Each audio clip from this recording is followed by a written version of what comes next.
اعوذ باللہ من الشیطان الرجیم، بسم اللہ الرحمن الرحیم۔ دوسرا لیکچر ہے رمضان اور روزوں کے بارے میں۔ پہلے ہم ذکر کر چکے ہیں کہ قرآن میں کہاں کہاں پہ اللہ نے روزوں کا حکم دیا، کون سی آیات ہیں۔ اب ہمیں روزوں سے انسان کو کیا فائدہ ہوتا ہے؟ اللہ کا حکم تو مان لیا ہے، لیکن کیا ہمیں اس سے کوئی فائدہ ہوتا ہے؟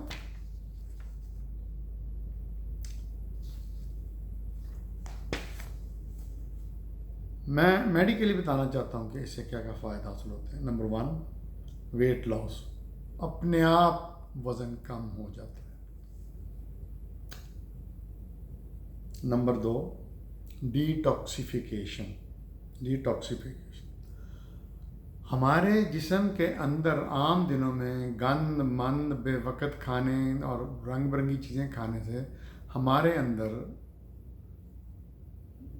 بے تحاشا ایسی چیزیں جمع ہو جاتی ہیں جو نقصان دیتی ہیں انسانی جسم کو، انسانی جسم کے تمام اعضاء کو وہ نقصان دیتی ہیں۔ چربی بڑھ جاتی ہے، شوگر بڑھ جاتی ہے، نمک بڑھ جاتا ہے، اور بھی کئی چیزیں ہیں جو۔ اب اس سے کیا ہو رہا ہے روزہ رکھنے سے کہ وہ سارا کچھ جسم سے نکلنا شروع ہو جاتا ہے، آہستہ آہستہ نکلنا شروع ہو جاتا ہے، جسم ڈی ٹاکسیفائی ہونا شروع ہو جاتا ہے۔ تیسرا، speed up of metabolism. Metabolism کا مطلب ہوتا ہے انسانی جسم کا نظام جو چل رہا ہے انسانی جسم میں۔ اب جب فالتو چیزیں جسم سے نکلنا شروع ہو جائیں گی تو اب جسم کا نظام کلین اپ ہو جائے گا، جس کو وہ کیا ایک اور ہی بڑا اچھا لفظ ہے، فریش ہو جائے گا، وہ اسٹیمولیٹ ہو جائے گا، یعنی وہ اب جسم کا تمام جسم کے نظام جو ہیں وہ سپیڈ اپ ہو جائیں گے، وہ ان میں تیزی آ جائے گی، کیونکہ جو گندگی رنگ برنگ لذتیں کھانے سے ہمارے اندر جمع ہوئی تھیں وہ نکل جانے سے اب جسم پیوریفائی ہو جائے گا۔ اب اس سے بوسٹ برین فنکشن، یہ جو دماغ ہے، اگر آپ نے دیکھا ہوگا کہ اگر زیادہ کھائیں گے نا تو آپ میں غنودگی آ جائے گی، نیند آ جائے گی، وہ بندہ نا پڑھائی بھی نہیں کر سکے گا۔ اب برین بھی فریش ہو گیا تو اب اس میں اس کا برین کا فنکشن، اس کی میموری، اس کی یادداشت تیز ہو جائے گی، سوچنے کی اس کی جو صلاحیت ہے بڑھ جائے گی۔ Number 5، immune system. Immune system جو ہوتا ہے، جسم میں ایک امیون سسٹم ہوتا ہے جو بیماریوں کے خلاف مدافعت کرتا ہے۔ تو اب چونکہ جسم سے سارے ذرات نکل چکے ہیں تو اب اس کا نظام جو ہے بیماریوں کے خلاف لڑنے کا وہ بھی بہتر ہو جائے گا، وہ بھی اچھا ہو جائے گا۔ یعنی اب بیماری جو پہلے کسی وجہ سے ہو جاتی ہوتی تھی اب وہ نہیں ہوگی، یہ کم ہوگی۔ کینسر، آپ حیران ہو گئے کہ مسلسل، یہ میری ریسرچ نہیں ہے، یہ جاپانی سائنسدان ہیں، ان کی ریسرچ ہے، ان کو نوبل پرائز مل چکا ہے، میں اس کا تفصیل سے ذکر کروں گا۔ کینسر بھی رک جاتا ہے، دل کی دھڑکن اور دل کا جو کام ہے، فنکشن ہے، وہ بہت بہتر ہو جاتا ہے۔ ہمارے خون کی نالیوں میں لپڈس یا چربی جم جاتی ہے، جس کی وجہ سے ہارٹ کے اندر بھی چربی چلی جاتی ہے، تو یہ ساری جسم کا جو دل کا اور نظام ہے نالیوں کا وہ گڑبڑ کر جاتا ہے، جس کی وجہ سے بیماریاں ہوتی ہیں، سٹروک ہوتے ہیں۔ تو جب آپ یہ کرتے ہیں صحیح طرح سے تو وہ ان کو بھی دل کا فنکشن بہت بہتر ہو جاتا ہے۔ تو چونکہ دل کا فنکشن بہتر ہوتا ہے اس لیے بلڈ پریشر بھی کم ہو جاتا ہے، بلڈ پریشر بھی بہتر ہو جاتا ہے۔ اس کا شوگر پہ کیا اثر ہوتا ہے؟ شوگر ہوتی، جس کو ڈائبٹیز کہتے ہیں، اس کو ہوتی اس لیے کہ آپ بہت کھاتے ہیں، موٹے بندے ہو جاتے ہیں یا زیادہ چلتے پھرتے ورزش نہیں کرتے تو وہ یہ چیزیں جم جاتی ہیں، چینی جمع ہو جاتی ہے جسم میں، اور شکر اور چربی۔ تو اب وہ نکلنا شروع ہو گیا رمضان کے مہینے میں فاسٹنگ کی وجہ سے، تو اب شوگر کا مریض بھی بہت بہتر ہو جاتا ہے۔